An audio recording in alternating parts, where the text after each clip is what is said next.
Oke, bismillahirrahmanirrahim. Assalamualaikum warahmatullahi wabarakatuh. Eh, Kali ini kita akan membahas mengenai peluang bisnis startup di tahun 2020. Sebelumnya perkenalkan, nama saya Fatur Rahman dan rekan saya Irfan Syah akan menjelaskan presentasi pada kali ini. Kemudian akan disampaikan terlebih dahulu oleh rekan saya yaitu Irfan Syah. Kepadanya saya persilakan. Oke, terima kasih Fatur Rahman. Pertama, sebelum langsung melanjut ke peran startup di 2020, kita akan berbicara tentang apa sih itu startup. Startup sendiri seperti yang sudah sering kita dengar ya, banyak sekali terdapat perbincangan terutama dari entrepreneur muda bahwa startup ini merupakan salah satu bisnis yang cukup populer pada tahun 2019 yang lalu. Kita langsung aja. Kalau bicara dengan startup sendiri merujuk pada suatu bisnis yang didesain untuk berkembang dengan cepat.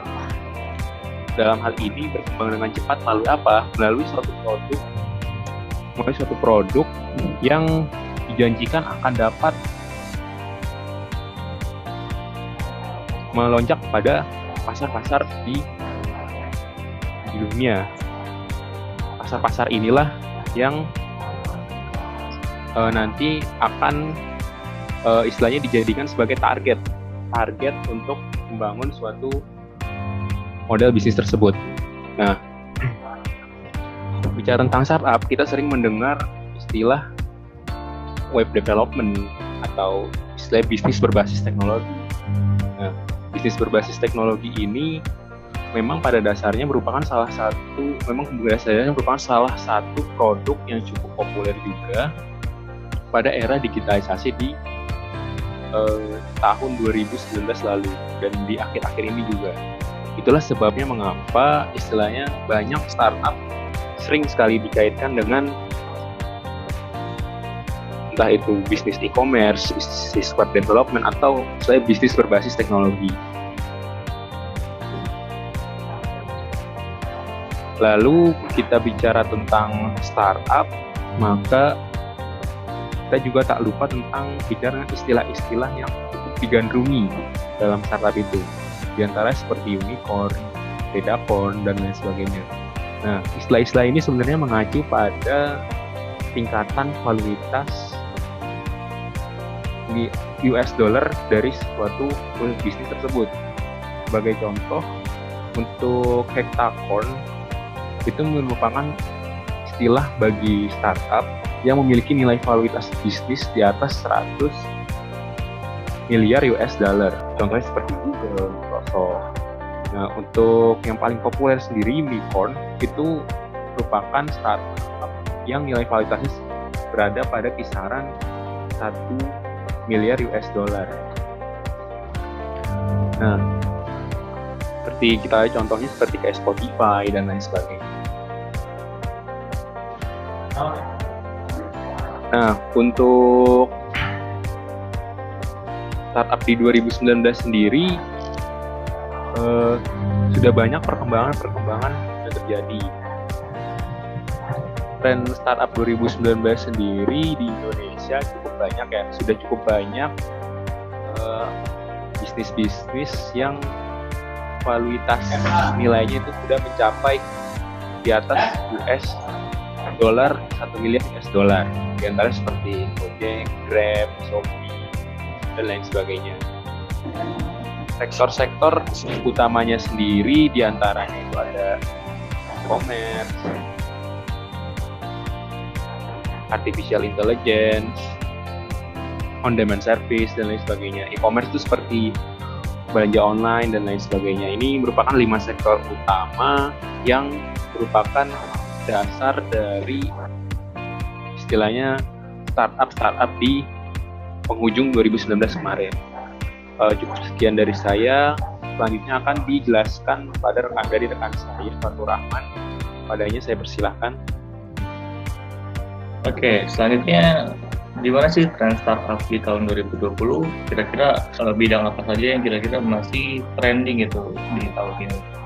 Nah, yang pertama itu ada bidang financial technology atau fintech, Nah, fintech ini merupakan yang startup bidang pertama yang akan bidang startup pertama yang menurut kami cukup tren pada tahun 2020 karena fintech ini menawarkan berbagai kemudahan untuk bertransaksi keuangan tanpa harus datang ke bank. Beberapa layanan fintech ini seperti digital, dompet digital, dan juga ada yang namanya peminjaman digital dan juga kredit digital juga ada.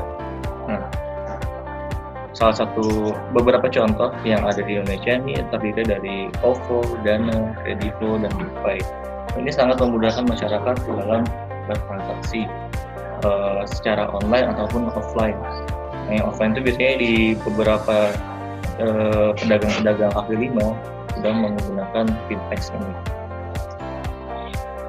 Kemudian ada e-commerce. E-commerce ini merupakan bidang yang menggunakan media online untuk melakukan jual beli. Nah, dari tahun ke tahun bisnis e-commerce ini tidak ada matinya karena bidang ini merupakan bidang yang cukup memudahkan masyarakat dalam melakukan jual beli, dan ini diprediksi akan terus meningkat di tahun-tahun berikutnya. Beberapa contohnya ada Tokopedia, Bukalapak, Shopee, dan Lazada. Nah, e-commerce ini juga sudah memadukan fintech. Nah, beberapa e-commerce sudah melakukan kerjasama dengan beberapa perusahaan startup fintech untuk melakukan pembayarannya. Kemudian di bidang pendidikan ini akan mengalami peningkatan di tahun 2020. Kebutuhan masyarakat terutama siswa sekolah belajar di luar jam sekolah menjadi peluang yang sangat besar untuk startup di bidang ini. Dengan menyediakan layanan bimbel secara online dengan biaya yang lebih terjangkau, layanan dari Start of Education ini lebih diminati oleh masyarakat. Salah satu contohnya adalah Zenius dan Ruang Guru. Nah, apalagi di saat wabah corona ini sangat dibutuhkan media pembelajaran online yang seharusnya menjadi peluang bagi kita untuk melakukan startup di bidang edukasi ini atau di bidang pendidikan.